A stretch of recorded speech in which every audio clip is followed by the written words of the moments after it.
Assalamualaikum warahmatullahi wabarakatuh. Perkenalkan, nama saya Wahid Wahyu Fitranto dengan kelas C dengan nomor NIM 1502623070. Di sini saya akan menjelaskan tentang momentum dan perubahan momentum. Pernahkah teman-teman melihat mobil, truk, dan taksi? Manakah di antara keduanya yang lebih sukar untuk diberhentikan? Ya, truk lebih sukar untuk diberhentikan. Mengapa? Karena massa truk lebih besar dibandingkan massa taksi. Lalu, bagaimanakah jika taksi melaju dengan kecepatan tinggi, sedangkan truk hanya melaju dengan kecepatan rendah? Manakah yang lebih sukar untuk diberhentikan? Ya, taksi lebih sukar untuk diberhentikan. Mengapa? Karena taksi melaju dengan kecepatan tinggi.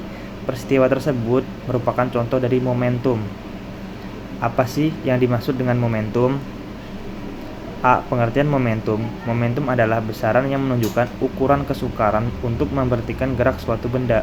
Untuk menghentikan benda, diperlukan usaha yang besarnya sama dengan perubahan energi mekaniknya. Semakin besar massa suatu benda, maka semakin besar pula usaha yang diperlukan untuk menghentikan benda tersebut, atau dengan kata lain, benda semakin sukar untuk diberhentikan. Artinya, semakin besar massa benda, maka momentum yang dimiliki benda akan semakin besar pula. Jadi dapat disimpulkan bahwa momentum berbanding lurus dengan massa momentum P, massa yaitu M. Begitu pula dengan kecepatan. Semakin besar kecepatan suatu benda, maka semakin besar pula usaha yang diperlukan untuk menghentikan benda tersebut. Atau dengan kata lain, benda semakin sukar untuk dihentikan. Artinya, semakin besar kecepatan benda, maka momentum yang dimiliki benda akan semakin besar pula.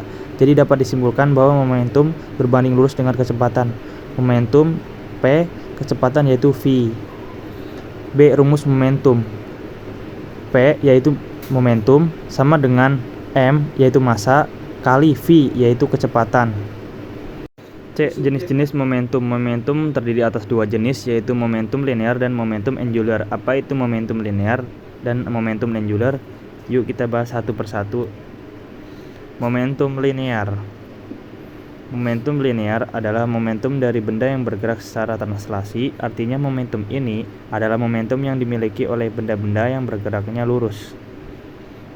Tentu tidak semua benda selalu bergerak sepanjang lintasan lurus, tetapi untuk membantu kita menganalisis gerakan benda, kita menganggap setiap benda-benda seolah-olah selalu bergerak sepanjang lintasan atau jalan yang lurus. Setiap benda bergerak pasti mempunyai momentum. Apakah geraknya cepat atau lambat pasti memiliki momentum. Karena momentum merupakan besaran vektor, maka selain mempunyai besar nilai, momentum juga mempunyai arah.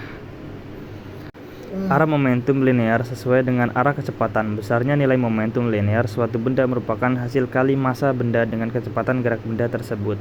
Lalu apakah teman-teman tahu bagaimana cara menentukan arah vektor momentum? Mari kita bahas sama-sama. Arah vektor momentum selalu sama dengan arah gerak benda. Bila benda bergerak ke kiri, maka arah vektor momentum ke kiri. Lalu jika benda bergerak ke atas, maka arah vektor momentum juga ke atas. Dan kalau benda bergerak ke kanan, berarti arah vektor adalah ke kanan.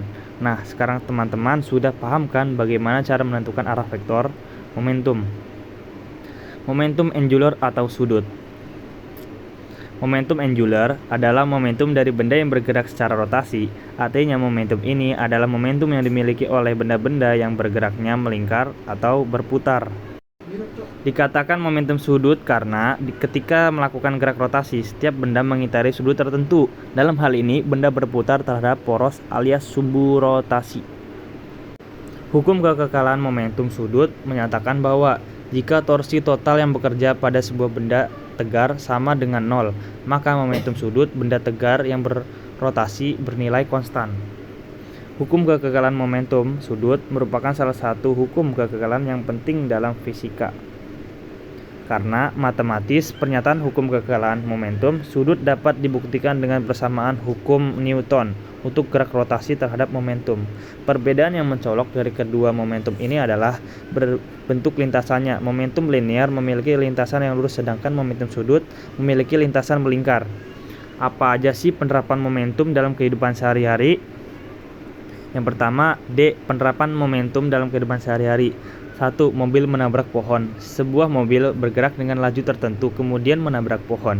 Semakin cepat kelajuan mobil itu maka semakin besar massa mobil, maka momentumnya semakin besar pula. 2. Memasang paku. Momentum dari palu yang memiliki kecepatan tertentu akan sama dengan momentum setelah paku dan palu bertumbukan yang menyebabkan adanya kecepatan paku sehingga masuk ke dalam kayu. 3. Momentum pada ketapel. Ketika kita menarik karet ketapel, karet tersebut akan bertambah panjang, maka momentumnya sama saat kita melepaskan karet tersebut, di mana panjang karet tersebut akan kembali ke bentuk semula. 4. Momentum pada pistol atau senapan. Ketika peluru ditembakkan dari pistol, pistol mundur sehingga jumlah momentum peluru dan pistol momentum dalam arah berlawanan, saling meniadakan, serta momentum akhir dan momentum awal sistem menyamakan kedudukan. Kurang lebihnya saya mohon maaf. Wassalamualaikum warahmatullahi wabarakatuh.